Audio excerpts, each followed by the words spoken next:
Blue, 42. Omaha. Yankee. Set. Hut. Has been one of the key issues Touchdown. this year, and I think the Touchdown, Eagle!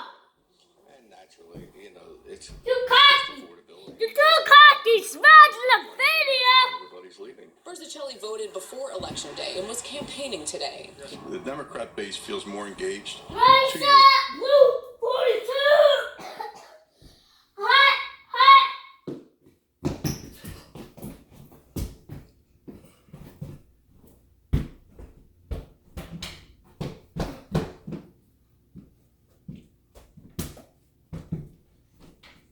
Dad, we're doing the field goal. Dad, can you... It is Tuesday night, and the big story on Action News tonight is Election Day 2023, with 2 hours to go until polls close in Pennsylvania and New Jersey. Voters in both states have been casting ballots today in several major races, the outcome of each carrying significant consequences. From a critical Supreme Court seat in Pennsylvania to every seat up for grabs in New Jersey's legislature to school boards, DAs, and sheriffs, there was a lot at stake tonight, and our team is on top of it all. Well, we begin with the fight to lead Philadelphia as the city's 100th mayor. That race pits Democrat Sherelle Parker against Republican David O'Connor, seeking to succeed outgoing Mayor Jim Kenney. We're from both of those campaigns right here tonight. Action News reporter Andy McCormick following developments from the Parker headquarters in South Philadelphia. Annie, history See that is kicker? very much on Parker's side tonight.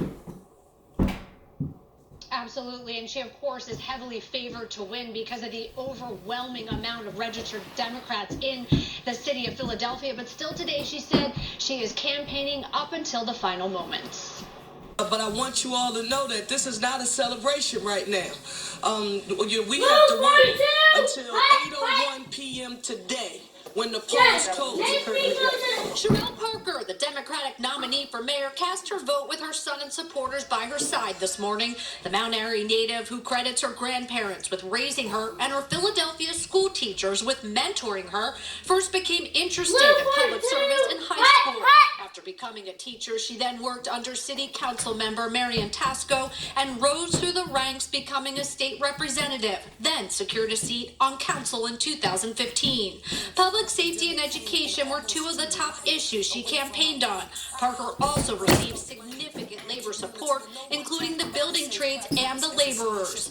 Today, before casting her vote, she gave an emotional speech thanking her mentors. Anyone who's watching today, you need to know I don't arrive here by myself.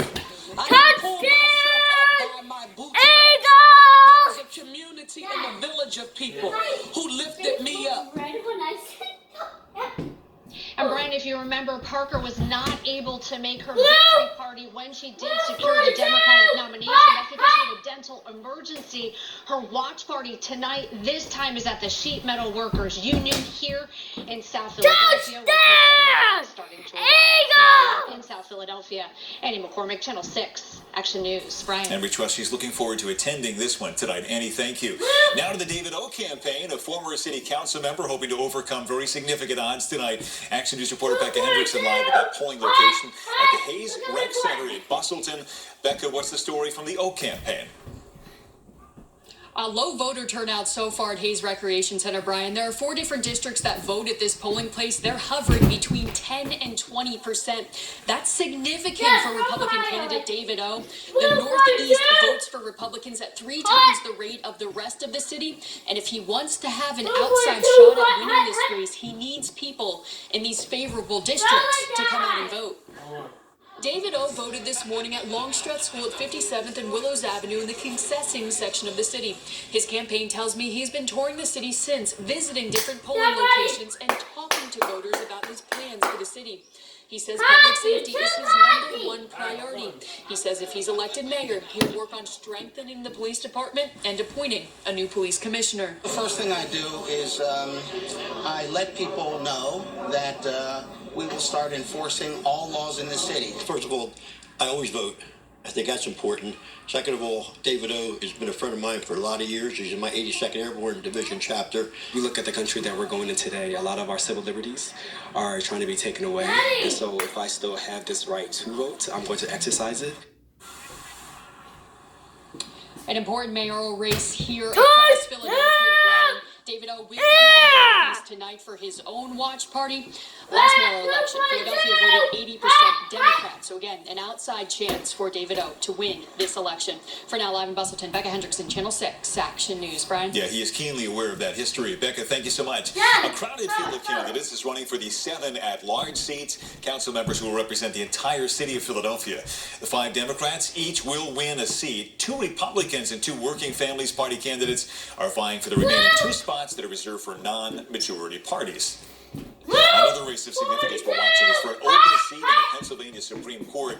The action cameras there is Republican Carolyn Carluccio cast her ballot at the Wissahickon Valley Public Library in Blue Bell, Montgomery County. The GOP nominee also greeted voters in Bucks and Chester County today. Judge Carluccio is facing Democrat Dan McCaffrey, who voted at his local polling place in Northeast Philadelphia. Judge McCaffrey visited several polling locations to generate support throughout the city today. Though this race does not threaten the Democratic majority on the high court, it could have significant implications in the years to come on issues from voting rights to abortion rights. Pennsylvania Governor Josh Shapiro spent part of the day encouraging Pennsylvanians to get out and vote. The governor stopped by the Bucks United office in Newtown, Bucks County. Among other things, voters there are deciding a heated county commissioner's race. In New Jersey, all 120 seats in the state legislature are on the ballot tonight at state control of the 80-member assembly and the 40-seat Senate. But perhaps no contest has gotten nearly as much attention as the race for the 3rd Senate District in South Jersey. You have seen the ads. Democrat John Bizzichelli is trying to unseat incumbent Republican Edward Durr. It was Durr who roiled state politics 2 years ago, defeating Senate President Steve Sweeney in a stunning upset. New Jersey correspondent Trish Hartman is watching that race tonight. Trish, a lot of eyes on this one. Absolutely, Brian, and we've been seeing voters coming in and out of this polling place here in West Deptford. At the top of the ballot, the state Senate